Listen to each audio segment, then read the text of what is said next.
Grace, ano ang detalye nitong nasabat na marijuana sa Tabuk City? Yes, Ella, na-recover nga ng mga operatiba ng Tabuk City Police Station ang 3.6 milyong halaga ng marijuana bricks at tubular mula sa isang motorsiklo na umano'y sangkot sa aksidente sa sitio Nasgiban, Apas, Tabuk City, Kalinga.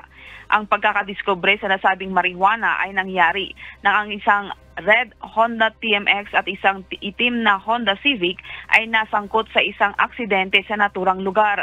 Alinsunod dito, ang itim na Honda Civic ay binabaybay patungo sa barangay Bulanaw ng ang red Honda TMX mula sa kabilang direksyon na mabilis lumiko sa kaliwang likurang panel ng pinto bago ito tumilapon at nadulas ng humigit kumulang 10 metro. Habang ang driver ng Honda Civic ay tumatawag sa Tabuk City Police Office hotline para humingi ng tulong, ang driver naman ng motorsiklo ay agad na tumakbo patungo sa Dagupan Sentro upang maiwasan ang interogasyon ng mga pulis na iniwan ang kanyang backpack at karton na may hinihinalang marijuana.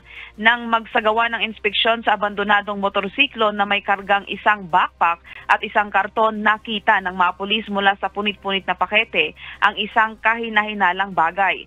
Ang 3,624,000 na halaga ng marijuana sa mga bricks at tubular na na-recover ay may kabuuang 30.2 kilo mula sa mga naimbentaryo na 25 bricks at 3 tubular na pinanghihinalaang marijuana na pinatuyong dahon at tangkay.